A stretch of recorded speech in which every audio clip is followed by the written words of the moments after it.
हल्की धूप कमरे के पर्दों से छनकर अंदर आ रही थी। सुबह के 9 बज चुके थे। नील ने धीरे धीरे आंखें खोलीं। कल से कहीं ज्यादा बेटर महसूस कर रहा था।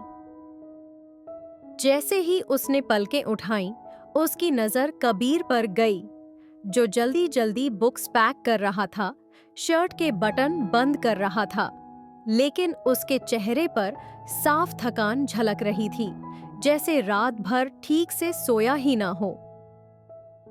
नील की आंखों के सामने कल रात के पल घूम गए। कबीर का बार बार उसका तापमान चेक करना, पानी पिलाना, दवा देना और हर छोटी बात पर डांटते हुए भी असली कंसर्न दिखाना।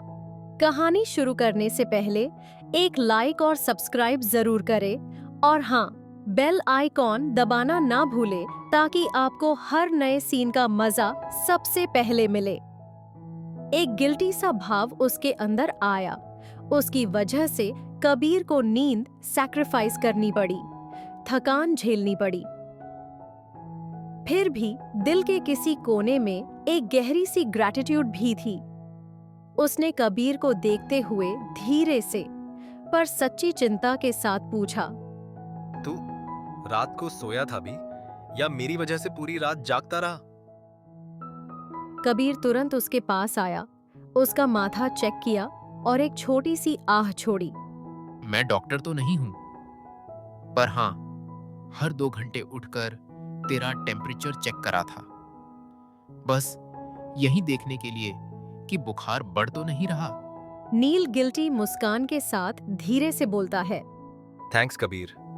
कबीर ने हल्का सा सैरकास्टिक मुस्कान दी, पर टोन में वही स्ट्रिक्ट केयर छुपा हुआ था।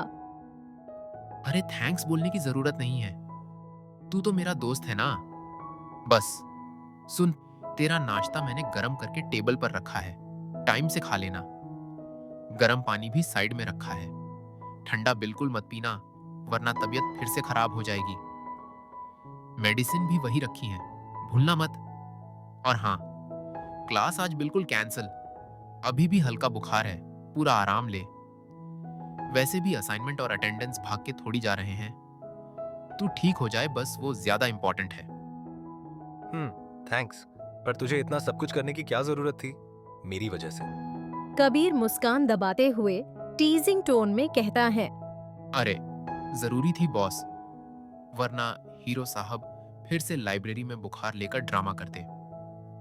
अब मैं ही ना हूं जो तेरा पर्सनल केयर टेकर बन गया हूं। चल अब गिल्टी मत बन, वरना मुझे लगेगा तू मुझे थैंक्स कहने की प्रैक्टिस कर रहा है। नील हल्के कंसर्न और फ्रेंडली लहजे में कहता है, जैसे अपने गिल्ट को कम करने की कोशिश कर रहा हो। तू भी तो कितना थका हुआ लग रहा है। रात भर तू भी तो ठीक से सोया नहीं होगा। थोड़ा आराम कर ले, क्लास तो कल भी ले सकता है। अरे यार, आज मुझे किसी भी हालात में ये असाइनमेंट सबमिट करना है, वरना प्रोफेसर मेरा नाम मिसिंग पर्सन्स लिस्ट में डाल देंगे। कबीर ने तुरंत नील के चेहरे पर आई वो हल्की गिल्ट वाली एक्सप्रेशन समझ ली और माहौल हल्का करने के लिए उसने एक टीजिंग लाइन छोड़ दी, जैसे हमेशा नील को चिढ़ाकर उसकी टेंशन तोड़ता है। वैसे एक बात बोलूं, बुखार में तू और भी इनोसेंट लगता है।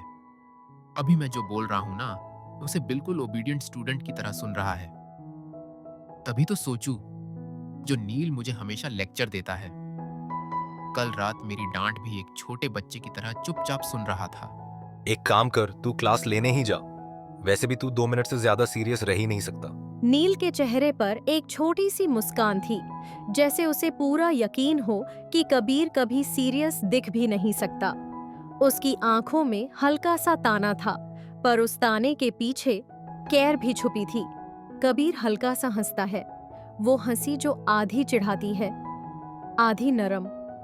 उसकी आंखों में एक अजीब सी चमक है, जैसे नील की सादगी उसका दिल चुरा गई हो। और उसी क्षण कबीर मन ही मन सोचता है, अजीब तरह से कह गया, तू क्लास ही जा। लेकिन उसके चेहरे पर जो कोमलता थी, वो अभी तक मेरी आंखों में है। वो छोटी छोटी बातें, उसकी परवाह, उसकी सादगी।